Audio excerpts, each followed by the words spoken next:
Hey guys, Dave from Nerdarchy, for nerds, by nerds, and today I got Eric Bloat with me from Bloat Games. How are you doing today, sir? Man, I am doing awesome. Excited to be here. Been a big fan of Nerdarchy for quite a while, so it's very thrilling to finally to be on the show. Well, I'm glad to have you on. Andrew Knapp, SR2 Joker, is apparently a mutual friend of ours, and he suggested you. And you also sent us, what is it, Dungeons and Demogorgons? Dark places and Demogorgons. Dark Places and Demogorgons. I'm sorry. They're actually at the HQ, which is Ted's basement. And I was cursing myself last night. I was like, oh, I meant to grab one of those and bring it home to look through it. So I'm fessing up on air here. Uh, we just got back from Concoction in Cleveland, so that's kind of been on our mind. So we were there for most of last week, Ah, yeah, and that's cool. that was a blast. We were just talking, and you had mentioned something, and you're like, hey, I was at Origins last year. I was like thinking to myself, well, so was I. You're like, I was gonna come up and say hi, but I didn't want to. So guys, anytime you see us someplace and you want to come up and say hi, just freaking do it. Like we really do appreciate you guys. If we're in a hurry or we're busy or something, we might say as much and kind of blow you off, but we will acknowledge you, and we do want you to come up to us, because we couldn't do what we do without everyone watching. Guys are the best. So Eric, you got a Kickstarter going on. You've made several games. You're a gamer maker, living the nerdy dream. That's it. Definitely, yeah. I got my Kickstarter for our game. It's Survive This, which is kind of our mainstay of games. We do some offshoots, but we'll have Survive This, and then we'll have like different genres. This one is the Survive This Zombies, and it's the second edition. It's Survive the Zombies was our first game that we were able to release. And now we're doing a second edition, just kind of updated to get it up to speed.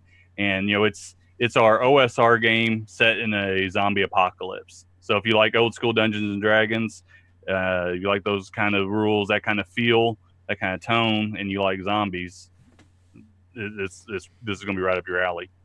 Yeah, and as always, over on the YouTube page, we have all the links in the description, so you can check those out. Click right on through, check out the website, social media, all that good stuff. Check out the Kickstarter, obviously.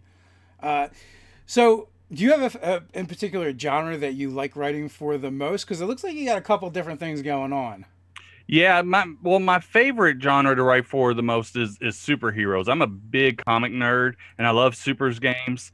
And I really like fantasy as well. But there's such a plethora of fantasy games out there, especially in the OSR market, which is kind of our core fan base. It seems silly to make a fantasy game right out the gate and just be compared to everybody else. So we started going through different types of stuff. But I played all kinds of games. I'm a old school gamer. Played Rifts, and if you play any Rifts or the Palladium stuff, you know that's attached to every genre, and that's kind of what we do here at Bloat Games as well. Is play through and have different scenarios set in different genres. So you said the first one you did was zombies. So horror is one of those things that I feel like a lot of us gamers are like into, even if we're not like huge horror buffs, but like we want to incorporate it into our D&D game or one of the other games we're playing. But I also feel like horror is like one of the toughest things to interject into a game. It is. It is. It's very hard for the tone wise. Like our biggest game, our most popular game is a game called is the one we sent you, the Dark Places and Demogorgons, and that's basically the kids on bikes set in the 80s. Steven Spielberg movies. Our version is kind of Steven Spielberg meets John Carpenter, and it can be played either way. It can be played like straight up horror, very intense, or it can be played kind of silly, kind of fun. But it's very hard to find I think the tone and maintain the tone, especially if you're going for the more serious horror, as opposed to kind of the just the wacky zany type stuff. And which kind is it that you prefer that you play? Oh, I'm more lighthearted. I play it lighter. I play kind of over the top. I mean, I'm not afraid of of like graphic stuff, like lots of blood or explaining that kind of scene. But I always try to keep a sense of fun. I don't do very well at running just the straight up, ominous horror type stuff. But some people who play Dark Place and Demogorgons, I have a lot of people tell me, they're like, "Oh no, that's how you got to do it." So it's all up to the hands of the game master at that point. So you're doing more like Splatterhouse style stuff. Yeah, exactly. The stuff I run and the stuff that when we wrote the book, obviously, Stranger Things was a big inspiration. That was what gave us the idea for it. But when we wrote it, there's a lot more Stephen King and John Carpenter in there than there is like Steven Spielberg or the lighter side of those type movies.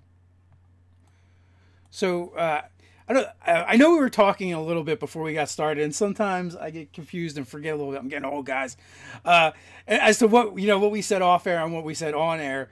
But you said you've been doing this for about 2 years now, making games? about 2 years. Yeah, finally, I ran across Drivethrurpg one day, and I saw that there was now a venue for people who were like me, who had always wanted to be a game designer, who had like designed games on their own, but never had a publisher or a way to do it. And I saw that people were publishing their own games, and I finally thought, you know what, I'm going to give it a shot. And here I am, several games later, and find myself running a very small but legitimate game publishing company. So it's kind of neat. So do you have a core mechanic or set of mechanics that you use across all of your games? No, the Survive This, which is our main line of games, it is based off of old D&D, but there's even some things in there from 5e. So like there's things like mechanic or things like advantage, disadvantage. There's a kind of a attribute we call survival that's a little bit based off the luck mechanic in like Dungeon Crawl Classics RPG, that type thing. So there's newer mechanics and newer feel, but it's really at the core it's OD&D. But on the flip side, we got games that are based off of the Black Hack, and we got we're working on some stuff that's based off of Into the Odd, if you're familiar with that rule set. And we just got there's not like one set core mechanic. We're also looking into possibly doing some stuff for Pathfinder or for 5e. So we're trying to dip our hands into every rule set out there. I'm going to go out on a limb here and guess that you're going to wait a little bit on the Pathfinder.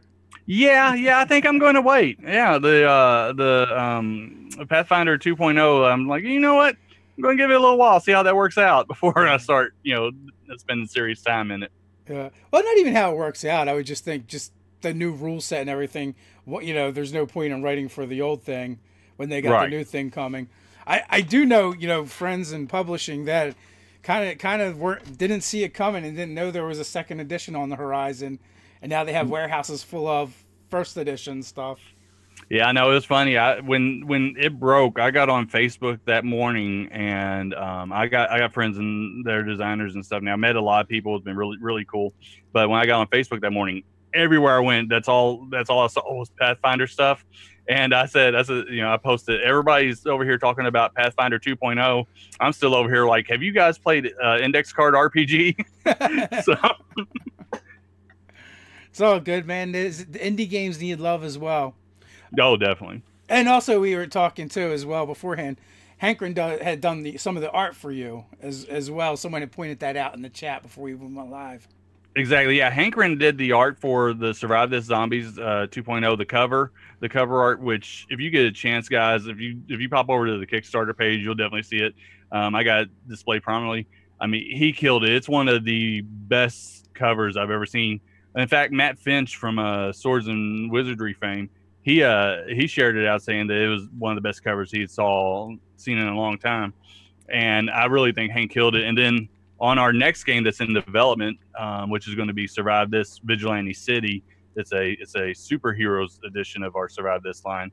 Hank actually did not just the cover art, but all the interior art all the art direction was 100% controlled by, or not controlled, but handled by Hank. So it's pretty awesome that I got to work with him. Yeah, that is cool, and that is cool to get the shout out from one of the frogs. We had a bunch of the frogs on yesterday.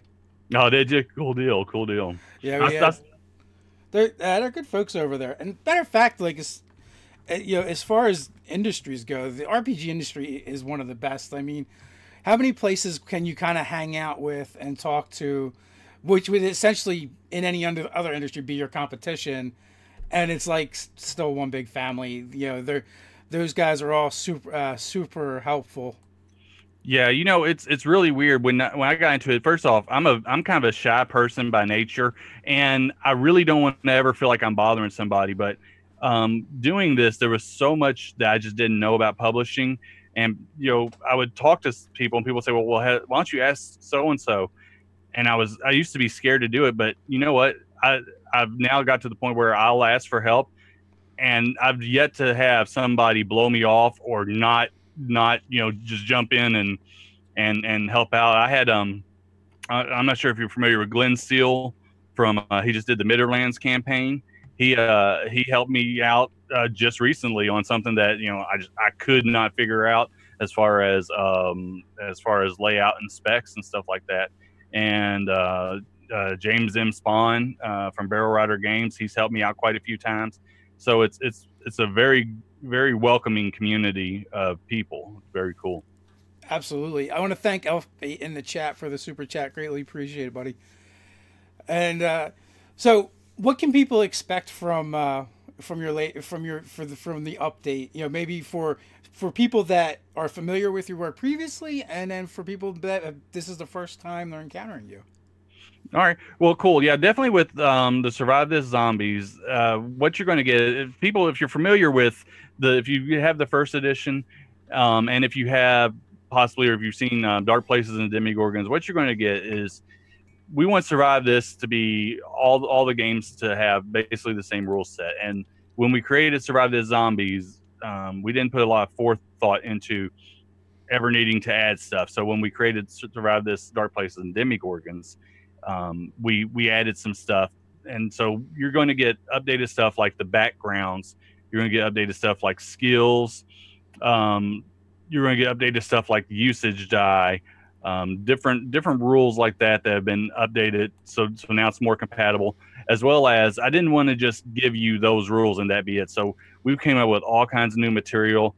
We've basically doubled the playable classes, and on top of all that, this is going to be our first game that's available in color. So if you go to the Kickstarter, you have the option to do, you could get just the PDFs, or you could get in black and white, or in color hardback. So, we try to give as many options for however you like to collect the games. We want to make sure that we can get those into your hands. So yeah, it's definitely going to be quite a big step up from our previous version. So the Dark Places and Demogorgons and Zombies all under the Survive This banner. So those games are all compatible with each other. Yes, that's the idea, is that in Dark Places and Demogorgons, like I said, it's kind of like Stranger Things. So if you want to have a zombie apocalypse hit in the middle of your 1980s totally rad game, guess what? The zombie apocalypse can hit. And that was part of the mindset going in, was making sure that we didn't want to have this Survive This Zombies full game and then release a zombie supplement that you got to buy in addition, just to play, with very minor tweaks and updates just to play in your Dark Places game. So we made sure that you could play it across. And same thing with our upcoming Vigilante City, our Supers game. If you want to do like a Marvel Zombies type game where zombies invade the city, guess what? You have that ability using Survive This Zombies and Vigilante City. So Vigilante Hack, is that a different rule set? That's actually, pardon me, that uses the Black Hack created by David Black. I love the Black Hack rule set. It's very minimalist rule set, very fun. But the Survive This Vigilante City, even though it's got the word vigilante in it, this was the game that we've been working on for quite a while. It's going to be definitely our largest most inclusive game, and it's really a love letter to like Batman the Animated Series and the X-Men and Spider-Man cartoons of the 90s, the Teenage Mutant Ninja Turtles. You know, if any of those cartoons, anything that you see in there, we're trying to get represented in the game. Whereas with the Vigilante Hack, the one that's based off the Black Hack, that's you're just playing as normal humans in costumes. It's more along the lines of Kick-Ass than it is along the lines of like a Teenage Mutant Ninja Turtles. So the Vigilante City, is that going to still be kind of normal people in costumes, or is that stepping up? Yeah, it's going to be both. You're going to have normal people in costumes, and the book is divided out to where you can, and we're doing this kind of on purpose, to where you can pull out and plug in any piece that you want. So if you want to go with, we got 9 classes that could all just be just human classes. And then we got stuff like mystics, which are your magic users, mutants. So we got your X-Men's covered, anthropomorphic mutants for like your Teenage Mutant Ninja Turtles. We got psionicis, so you can play, your Phoenix or whatever you want. So we're really trying to get everything covered. There's not going to be, this is all still street level superheroes though. There's not going to be like a Superman or anything cosmic level. This is all about a gritty city with superheroes. So if you want to play like the Flash, if you're a big fan of the WB show, you can play the Flash and this and use this rule set to make that happen. So is that a complete campaign setting as well? You build out a world with it? Yeah, what we're doing is in the book, you're actually going to have how to build your own vigilante city. It's going to be a probably about, I'd say nearly a quarter of the book is going to be dedicated for game masters to actually roll up and build their individual cities down to each individual block. So we're really super excited about it. We kind of touched on it a little bit in the Vigilante Hack. I made a streamlined version of it, but we're going to greatly expand upon it. And instead of just giving you, hey, this is exactly what this world has, it's more like the Yoon Soon books, if you're familiar with those. It gives you the ability to randomly generate and roll up and find out what does this city have, and then build your own campaign off that. Cool. So how far off into the future is Vigilante City? We're about 3 months away from Kickstarter. We're in the last phases of the writing portion, and then we begin the layout. And like I said, this is our largest going to be our largest book. We're looking at probably around 300 pages is what it's going to come in at. And so with that being said, there's still some moving parts. All the art though is done. Hank killed it. He knocked it out really, really fast. So all the interior art's done, and we just got to piece it together and adjust the layout to how we want it to look. So Cool Spaceship has a question for you. And guys, if you have questions, just drop them in the chat, put question in front of it, and we'll try to get to as many as we can. Is there a fixer class, a technician maintenance type, or a sly gambler con artist type? In the Survive the Zombie, there is actually a fixer class. That's one of the classes.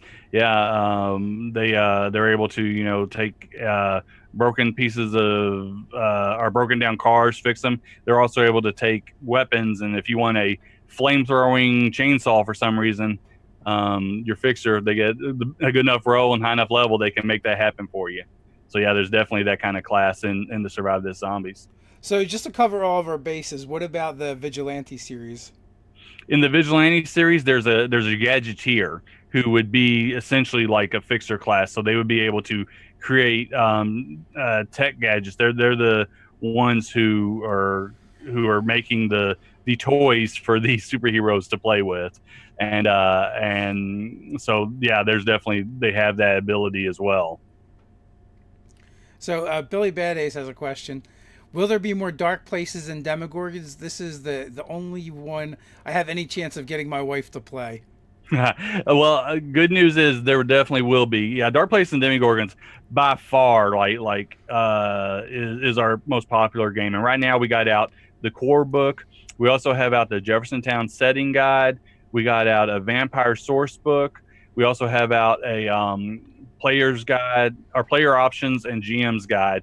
And then there's some more stuff that I'm not ready to tell anybody about, but there's some super cool stuff that I'm really excited about coming down the thing. So we are, with all of our games, once we get out the core books, we're looking to fully support them.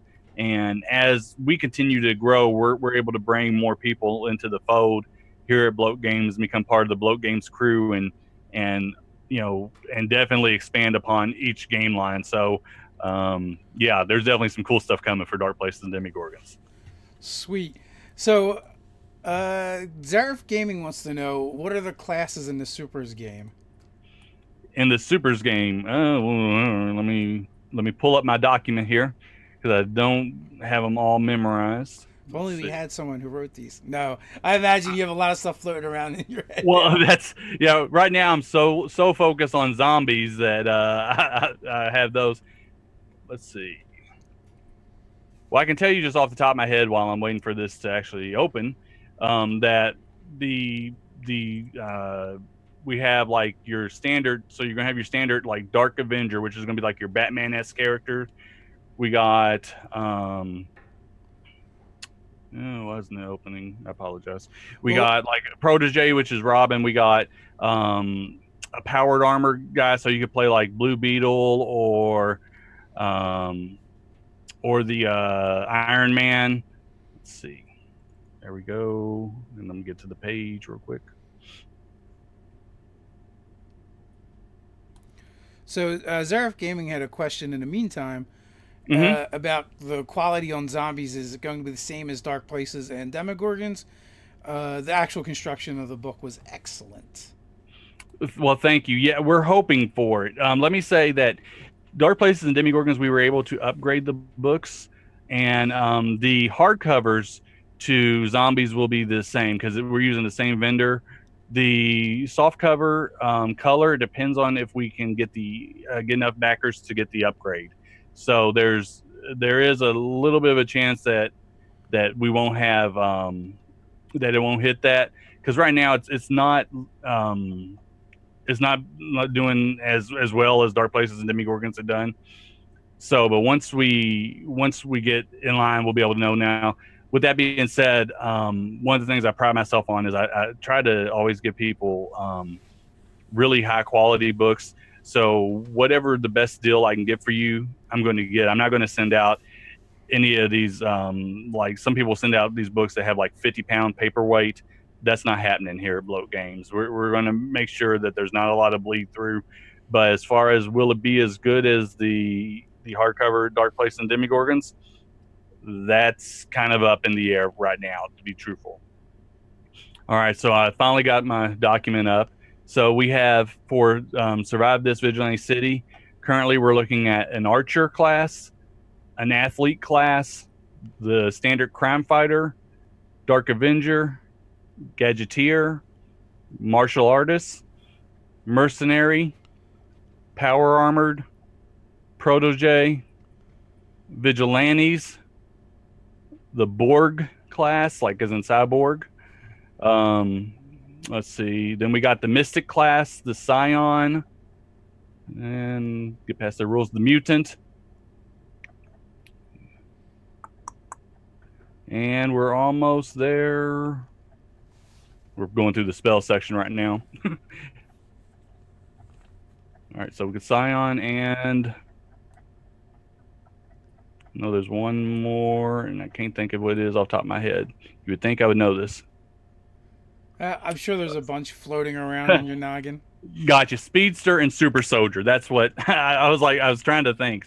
So, and the Super Soldier will be kind of a mixture between obviously Captain America, and then like if you're familiar with juicers from Rifts, they're going to be people who inject drugs in themselves to beef up. So you could play like Bane from Batman. He would be a super soldier in this game. The Mighty Hobbs wants to know, in the Supers games, are the classes somewhat rigid, or are they catch-alls for various tropes with a lot of customization in terms of power manifestation? their catch-all for various tropes, definitely, with a lot of customization. They're made to. We try to include as many variations as we can. We don't want anybody to come in and play and think they're going to be able to play the X-Men and their favorite character is Jubilee, and we don't have anything to touch Jubilee.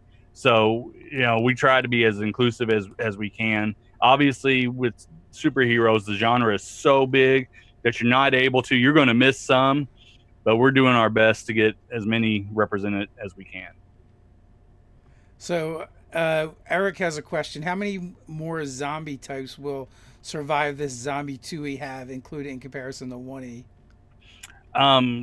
There's actually, I believe, 4 additional ones that wasn't in that hasn't never been released. Now, with that being said, we also keep in mind we had a zombie that wasn't in the core book of first edition Survive the Zombies, but we've also done other releases where, like the Welcome to Zombieland, that PDF, and then the Screamer zombies, and all those zombies that are in our supplemental material are also included. So you're getting a ton of zombies. In fact, on my YouTube channel, Eric from Bloat Games, I just did a walkthrough of the entire layout of the book the other night. It took about an hour and 20 minutes, and people were blown away by how many zombies are in there.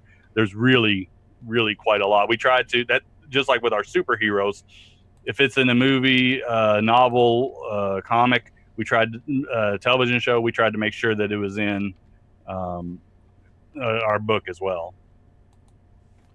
So, in the latest incarnation, do you have like a favorite change you made, or any epiphanies from 1E to 2E that you're like, oh, how did I get this? How did I not get this the first time?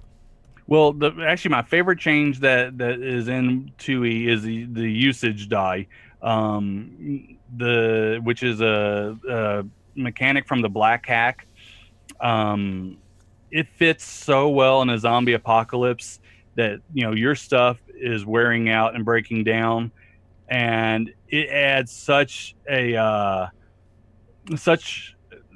much realism and such a lethality to the game that you never know when you're going to run out of bullets, or when you're going to your bat's going to break in half and no longer be useful. So yeah, I love the usage die.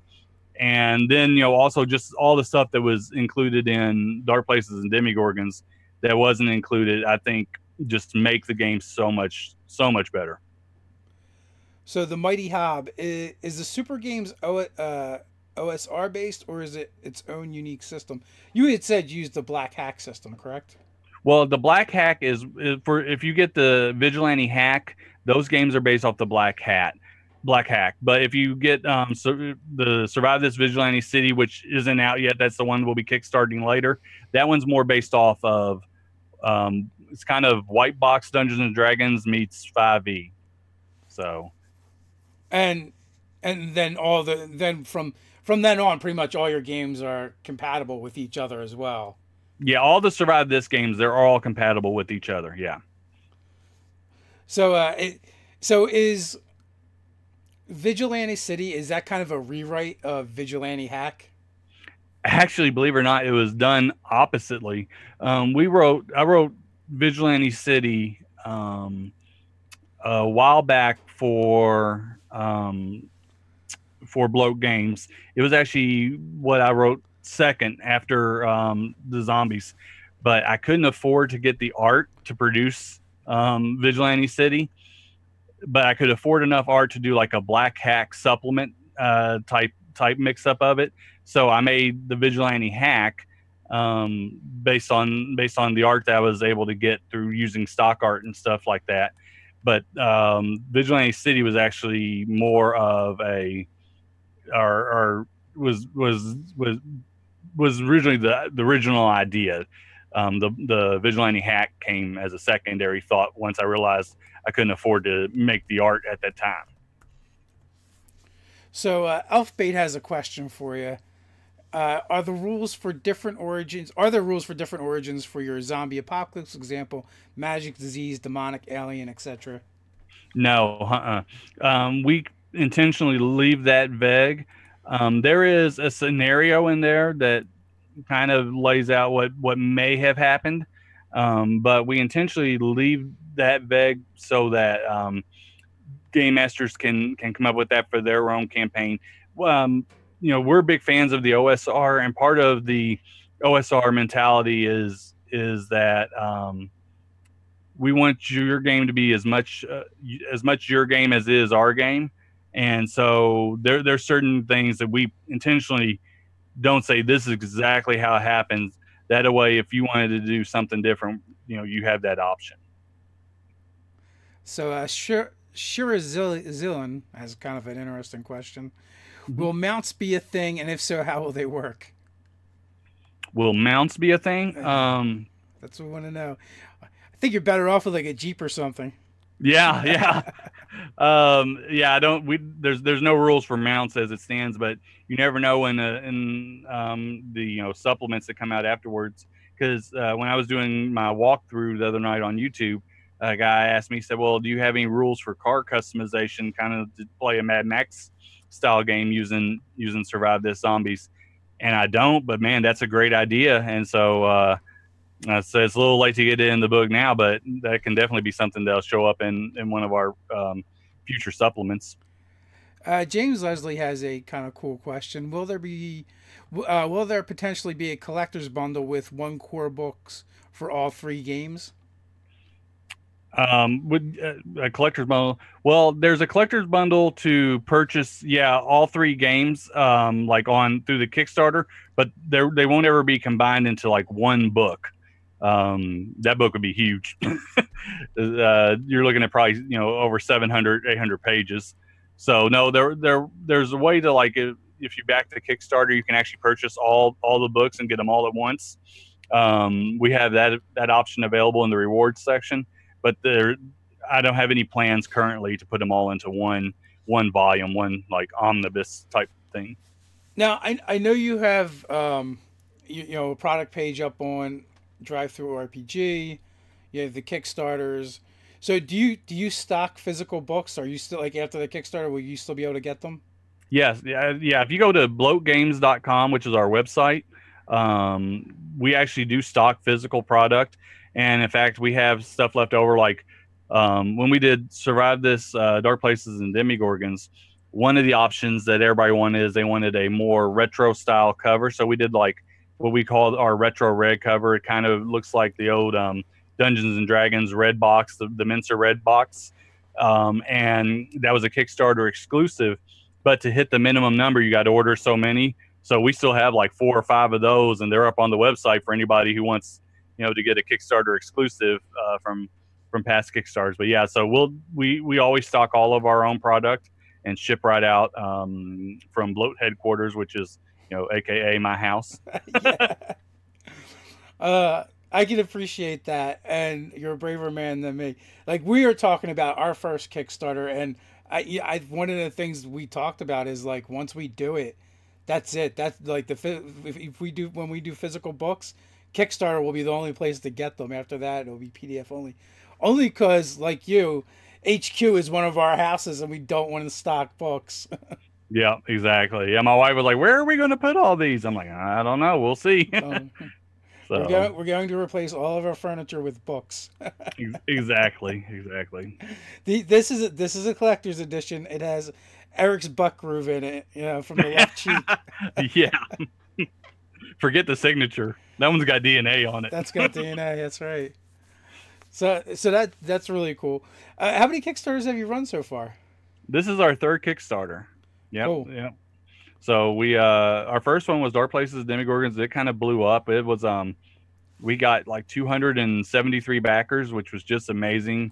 Was not expecting that kind of support. And then our second Kickstarter was Kickstarter every January does these Make 100 campaigns where you make 100 items of something. So we had our Vigilante Hack books, which come in 3 separate books. We combined them into one tome, and it was called the Complete Vigilante Hack. We did that Make 100, and then this is our 3rd one, so which is just bringing up our Survive This Zombies to the 2nd edition to date. So So I'm looking at the Kickstarter right now, and it looks like, is that the $59 level? Is the deluxe core bundle?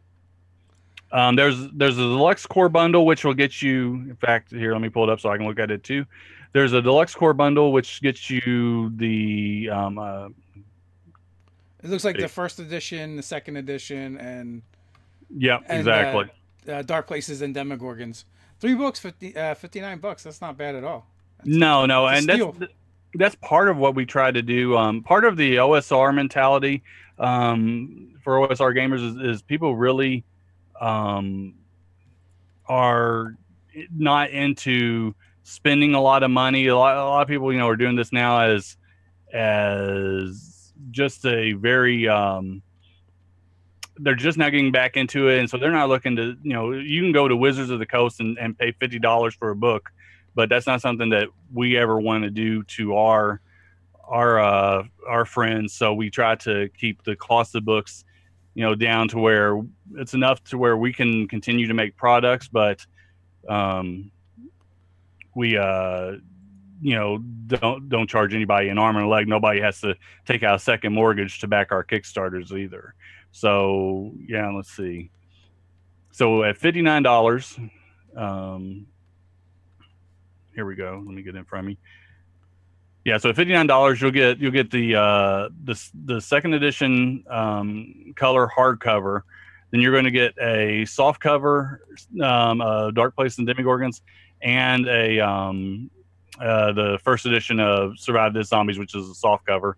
Then there's also a super deluxe one at $69, where you'll get a hardcover of Dark Place and Demogorgons, a hardcover of Survive This Zombies second edition, and then the Survive This Zombies, the first edition, was only available in soft cover, so that one's a soft cover as well. Or, I mean, if people are just down for PDFs and they just want to look at the PDFs, we got the PDF bundle is only $18 for all 3 books. So, we try to make our games as accessible as possible for everybody who wants to try them out. So are you on your YouTube channel? What can people expect to find? Are you doing live plays over there, or? We're actually going to start doing live plays. Most of what I do is ramble on about my love of RPGs. I do product reviews. A lot lately has turned into just doing Bloat Games only stuff. I'm trying to get back to where I can do more stuff. It just seems like that between spending the time creating and the time promoting, I find it very hard to fill time with other stuff. But I do all kinds of stuff. If you just like hearing somebody blab about how much they love RPGs, give me a subscribe, because that's definitely what I do. Yeah, I can sympathize. Doing all the things is not easy, especially when you're also, if you also happen to have a day job as well. Exactly. So it all, time is a rare commodity. Yeah. Although it's funny, we were talking about doing reviews. I was envisioning myself doing reviews if I also had a game company and just trashing everyone else's stuff. Yeah. No, that's one thing that actually that I've taken knocks for in the past, is people will say, "Man, you never slam any of these horrible games." And I just, if a game's bad, I just don't review it, because I'd rather shine a light on something that's really good than point out something that's really bad, because I don't think anybody ever sets out to make a bad game. It just sometimes happens. So I'd rather just shine the positive light on the better, on the good stuff that I think you need to check out. We've done that. And the same thing. It's like, there are so many cool things to talk about. Why do I want to talk about something that I don't like? Right. So we there's been times where, like, hey, we should do this thing. It's topical. We should talk about it. And we've looked at it and we just looked at each other and been like, nah, we can't do this one. So, and what? Sometimes that in itself speaks volumes. So pay attention to what some of your favorite content creators are reviewing and not reviewing. If they're, because there's a bunch of us out there that are like that, only review things we like. Yep. So if it's something is being talked about a lot and we don't review it, there's probably a reason. Yeah. So Shirzilin has another question. Have you ever thought about doing a game that's similar to Red Dead Redemption Undead Nightmares. I don't know what that is. Maybe you do. Well, I know what Red Dead Redemption is. Undead Nightmares, I'm not familiar with, but we try to with the game try to get as many things included. A lot of times we'll do PDF supplements. If there is a big call for it, we'll try to include those type of zombies like into the game. So far, nobody has really been missing out on that particular genre, but it's not. There's nothing that's not on the table. So there's nothing that we won't look into. It just all depends on popularity and our perceived want for that type of product. So you said you are considering doing some live plays in the future? Yeah, I really want to get into that. I'm not the most technical person. I find technology hard. In fact, if you watch my YouTube channel, I mean, you're not going to see a whole bunch of fancy slices and stuff. It's just me talking in front of a phone most of the time. But I just enjoy the aspect of that. And also I get a lot of people who request to see me do live plays. So I've had multiple people do live plays of my games, and everybody's like, well, I want to see what it's like when you run it. And so I just like to, if that's what they want to see, sure, I'll give it a shot. So that's why we're looking into it for sure. No pressure. No, none at all. I think actually today, a little bit later today, I think at 1:30, there's we have a new live play show going up for Spelljammer. Chief and Editor Doug is going to be running that for us, and he's also got some other folks. One of them being Puffin Forest, who has a pretty solid following over there. So I always feel like anyone who does this, does content creation, especially for a living, and you've yet to do any like real streaming of your games, I always feel like there's a little bit of pressure to perform. Oh, definitely. Yeah, and that's one thing that with everybody who I've talked to who does, and everybody who does this, is if you play my game at the table with me, it's going to be different because I don't have a camera pointed in my face, and a perceived audience that I have to worry about entertaining or injecting. So yeah, there's definitely going to be a difference, and I think that just goes along with the territory. That's why a lot of players are shy about signing up for live play games because they're not used to having maybe they're not content generators and used to having an audience watch them do what they do. It's not, you get used to it after a while, but it definitely does change it. You think about how you're going to run the game and how you want to keep things moving. Like if you're playing with your buddies and at the table and drinking some beers and eating pretzels or whatever, you don't worry about it. You can have a meandering game that doesn't go anywhere. But if you're streaming, you feel like you need to progress the plot and you don't want dead air. You want to keep things moving. So it's an animal all to itself. Mm-hmm. The Mighty Hob wants to know if there's any plans for a Westworld themed game. Ooh, if I said no, I'd be lying. But officially, I can't talk about that yet. Later today, actually, after I'm done with you, I shoot over to our HQ where we film from, and one of the topics is matching fantasy with like a Wild Wild West genre. Mm-hmm. So you guys can expect a video on that in the near future if you're interested. SR2 Joker. Oh yeah, I have some live plays I wish I could take back for sure. Definitely. But, I don't know if it's so much about taking them back as it is like sometimes you're just playing the game, and that there's nothing wrong with that.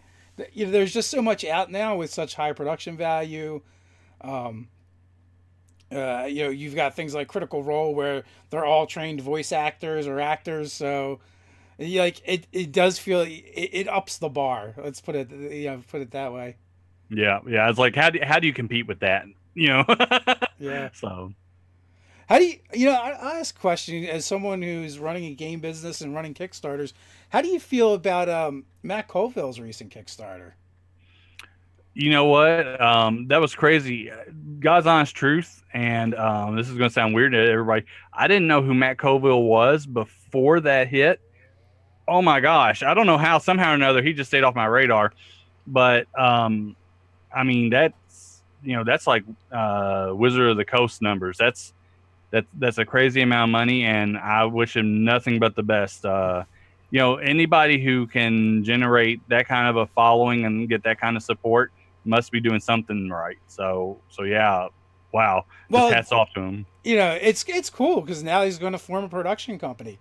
Yeah. From that money, which I can't wait to see what comes out of it. Because yeah. But I love seeing that kind of stuff in the niche, in the hobby, because it just raises the bar for everyone.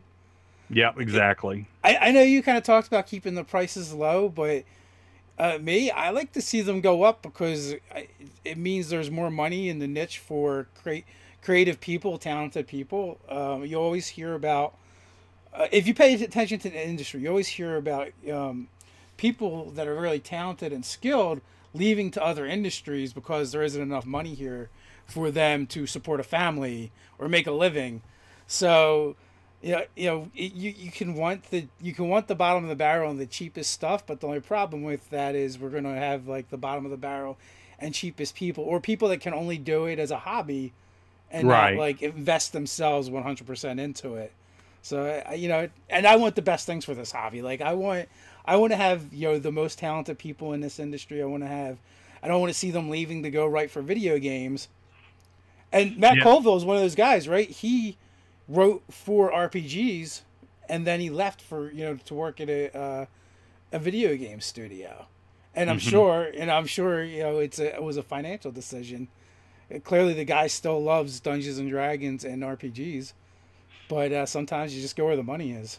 Yeah, that is the drawback, is that that there's not a ton of money. Even people who are in this industry who are super successful don't make nowhere near what they would make in other industries to be on that same level. So yeah, I definitely understand and agree with that there is a drawback to that. Yeah, even guys like Wolfgang Bauer has a day job. So, yeah. Although I think he has like a really, really good day job. He's like the king of Pokemon or something. So you said you how do you work on as many games as you're working on? Because it sounds like you have a lot of things that you got going on. You keep saying we too. Is it just you, or do you have a team as well working that? No, I have a core team. I got like Josh Palmer, who was a co-creator on Dark Places and Demogorgons. Just happens to be my best friend. I brought him on board very, very early on, and then we got several other people. Jason Shane, we got Matt McLeod. A whole bunch of people who are teaming up with us to help me kind of live my dream, which is amazing and awesome.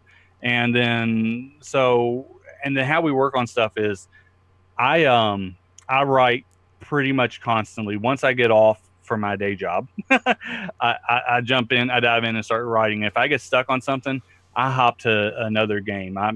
I don't allow myself any downtime. I don't stop and think about something. If the idea or the inspiration is stumping me at the time, I just move right on. So I always have 3 to 4 documents open on my computer of things that we're working on. I just kind of rotate through that. And then if you times that out, my guys all kind of do the same thing. So everybody has multiple things that we're working on together. And now there's some games like the Black Hack and stuff I wrote pretty much by myself. Then I brought on Jody Pascal, who is he's Questwise on YouTube. If you follow his YouTube channel, highly recommend it. Great guy. He came on to Bloat Games and he's wrote some stuff for us, and now he's writing some stuff for Dark Place and Demogorgons. He's also writing some stuff for Vigilante City.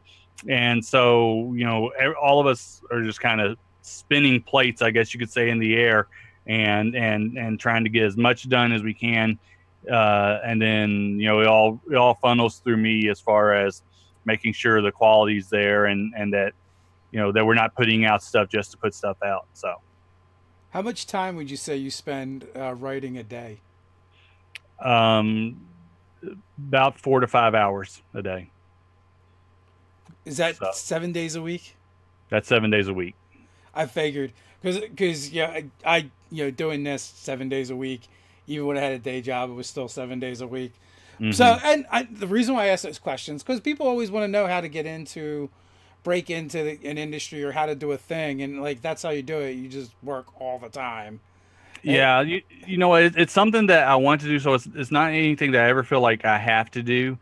Um, I do feel a certain responsibility to like our backers and our people who buy my game products. I feel responsibility. So like if I tell them that something's coming out or that we're doing something, a lot of times I'll put my foot in my mouth and I'll say, yeah, this is on its way. And then I feel responsibility to get that to those people. I never want to let anyone down. I never want anybody to get my books and feel cheated or feel like they paid too much for them. So I feel that kind of responsibility. But this is something that I want to do. I love doing it.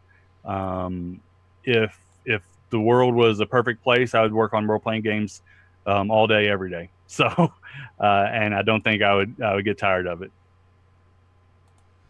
so, what is the expected delivery date? All right. Well, the expected delivery date, if you look at the Kickstarter, the expected delivery date is November of 2018.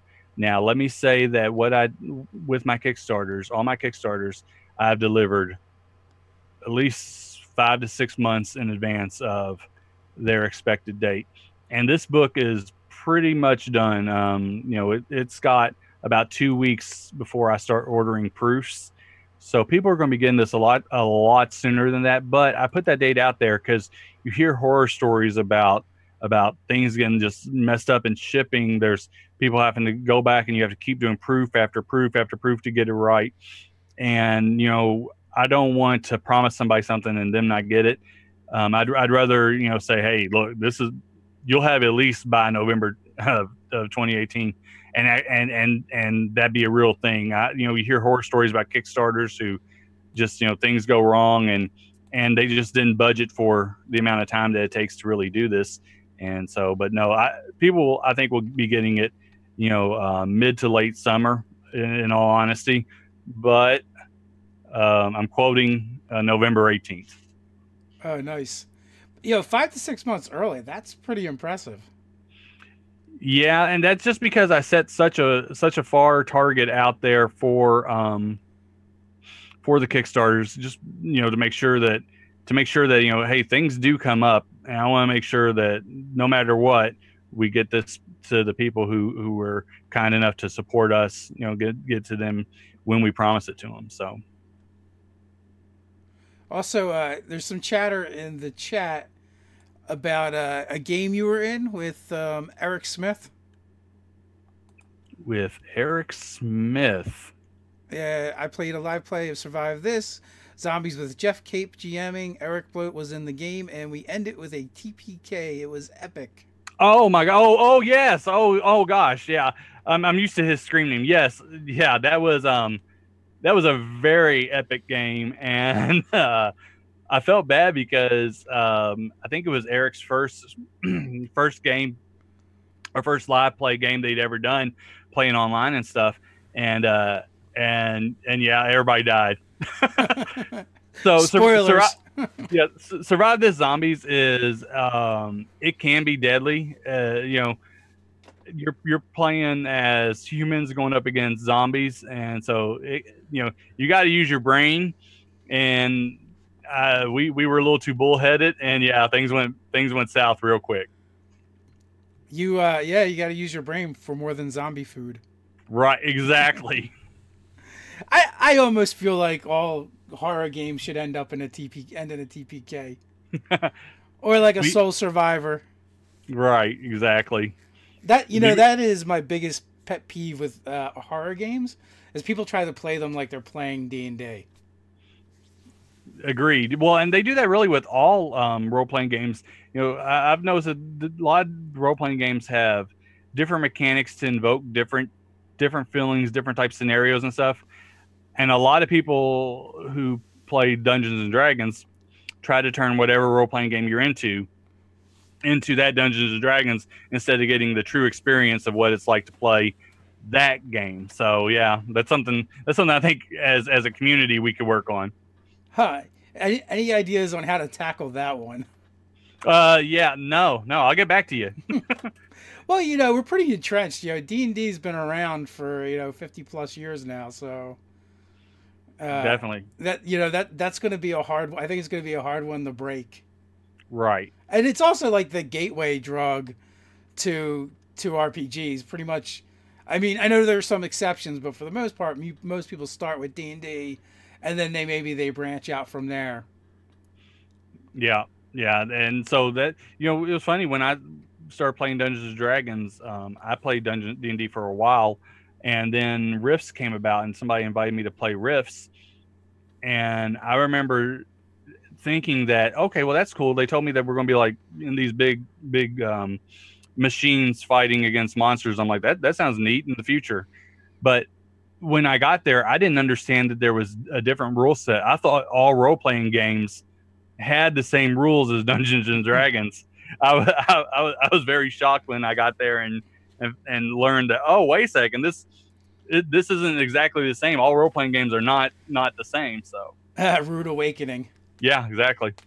Well, we recently played a Marvel superheroes game. Our season 1 was us getting sucked from a live chat into the Marvel world and eventually developing superheroes. Well, one of the early sessions was us in a bank robbery while we were still before we really even got our powers.